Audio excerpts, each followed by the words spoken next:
Hello everyone, my name is Jitsuri Thongnoi, a CGSP's contributor.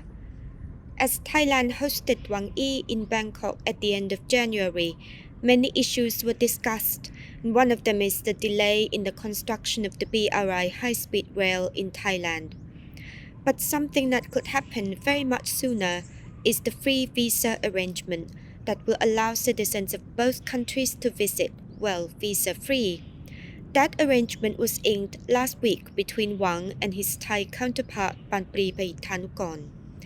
A mutual visa waiver agreement will allow citizens of both nations to travel to each other's countries without a visa for up to 30 days from March 1, and since the deal has no end date, it's considered permanent for now.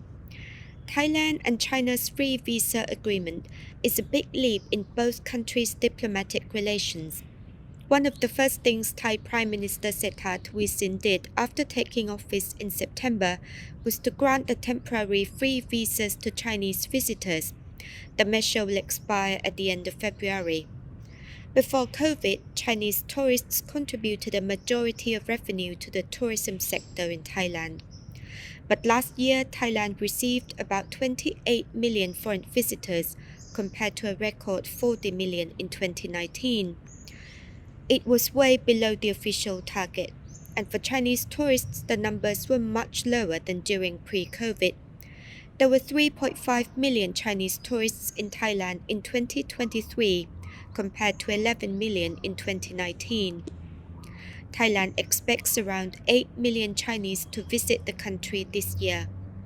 Experts have attributed this fallen popularity of Thai tourism among the Chinese to China's slow economic growth, but also the concerns addressed on China's social media about kidnapping in Southeast Asia. As tourism accounts for around 11% of the Thai GDP, Thailand has to bank on the return of Chinese tourists, along with the growing number of Taiwanese and Indian tourists, for example. Prime Minister Sethar reveals that after the free visa signing, a search about Thailand on a Chinese travel platform run by C-Trip Group rose by 90%. While this is a good sign, there are some lessons of the past that have come to define some aspects of Thailand's tourism industry in recent years. Among them is zero-dollar tourism, a kind of tourism prevalent among Chinese visitors, where Chinese tour guides take Chinese clients to Chinese shops, restaurants, and massage houses, preventing the locals from gaining revenue from mass tourism. Zero-dollar tourism can also have wide-ranging effects, as Chinese tourists are taken to locations by foreign guides, who by the way are not permitted to work in Thailand since the country preserves the profession for its citizens. Local norms, traditions, and regulations are often underappreciated and ignored. An example was in June last year when 2 Chinese tourists were charged by Thai authorities for taking pictures with starfish underwater as they were on a diving trip in the Andaman Sea west of Thailand. In the picture that was later circulated on social media, Chinese tourists were holding the starfish and climbing on coral reefs, both deemed as offences by Thai law on the preservation of marine life and punishable by both a jail sentence and a fine. But that wasn't the first time that Thailand's natural resources were at risk because of tourism. In 2019, Maya Bay, a famous beach featured in the film The Beach, was closed.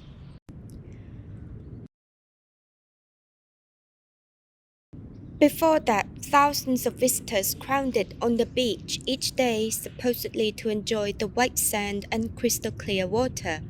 However, since pretty much every inch of the beach was filled with people, from what I saw on my visit in 2018, and the shore was filled with speedboats anchoring as well as arriving and leaving every few minutes, there was no way anyone could enjoy the natural beauty the place has to offer.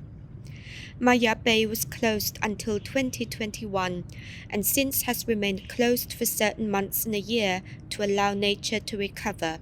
Thailand has since limited the number of tourists allowed to enter. As a result, the native population of the black-tip reef sharks have returned, cruising in a shallow water near the sand to the delight of everyone. Both Thailand and China want to see the success of the visa waiver program, and Thailand has its work cut out in making sure that tourism revenue and diplomatic relations truly benefit its people. That was all from me today. Thank you very much. Goodbye.